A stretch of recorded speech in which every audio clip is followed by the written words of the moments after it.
Right, let's bring in our security and defence analyst, Professor Michael Clarke, for more on this. Professor Clarke, good afternoon to you and great to have you. Look, what do we know about this plan and what it's designed to do? Well, as you've just announced it, Kamali, I mean, it's got those four elements. It's a plan to show that Zelenskyy is the president of Ukraine, that the Europeans are sticking with him. They believe that he is the rightful president, that he shouldn't be giving up his role. It's a matter for Ukraine who they have as their president.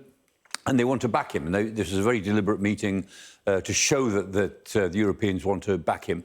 And what they're saying is that they want to be able to tell the Americans, look, if there is some sort of peace deal, we are working towards, it's a step-by-step approach, being able to put something into the pot that will make a difference. Something military maybe, but certainly some sort of backup. But if there can't be a peace deal, they're also saying to Zelenskyy that we'll continue to support you. If you have to fight on, and goodness knows what the strategy would be behind that, we will do it. And Keir Starmer was very keen at this meeting to say, look, we're not having any more speeches. We've had plenty of those. We don't want everybody to go around the table making a speech. What will you put on the table? Yep. And what he put on the table was 1.6 billion to be spent on 5,000 new missiles. And the missiles were these light multi-role missile, the LMM, made by Thales in Belfast. Biggest order that Belfast has ever had, Thales in Belfast. The second biggest order that Thales has ever had from the British government. So he's trying to show, look, 1.6 billion, just get them out. 5,000, give them to Ukraine. Not for the British Army, give them to Ukraine. This is what I have put on the table. What are you putting on the table? So it's very specific, and this is designed to impress the others, to impress the United States, and to move the process forward. We don't know where this is going to go, but he's desperate not to look as if we're being passive. We're just waiting for the Americans to come up with something and to say, you know, we know what our position is. We don't know where you're going, United States, but we'll try to help as and when we can. Yeah, it's interesting about these missiles, isn't it, Michael? Because there's a discussion just today on with companies that make munitions with the government, and this is part of the industrial strategy, isn't it? Now, talk to us about this coalition of the willing. It's a phrase that we're hearing more and more. It's a phrase that people will remember from way back in sort of 2003. Yeah, coalition of the willing. Yeah, those who were prepared to stand with the United States in 2003 in the initial invasion of Iraq. Very controversial, very, very conflicted. And it was basically, it was Britain and Australia.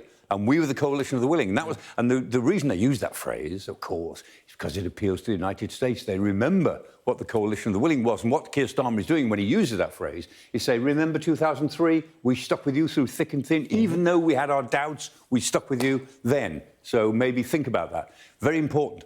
Coalition of the willing, in this case, we know in it is, of course, Britain and France, who are the two major military players in Europe. Italy is almost certainly in it. Giorgia Meloni was there yesterday and was making positive statements. I think she'll be in it. I think the Canadians will be in it as well.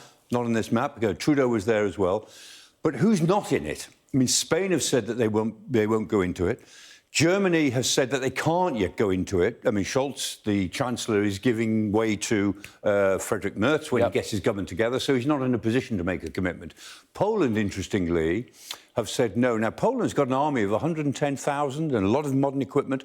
The Poles won't go into it, mainly because they worry that their 110,000 they made in Poland. I mean, look at where they are. I mean, there's Poland, here's Belarus, that's Kaliningrad, which is a little piece of Russia. The Poles feel very exposed to Russian pressure, and the Poles feel a responsibility to, just behind this label, the Baltic states, Estonia, Latvia, Lithuania, Northern Europe.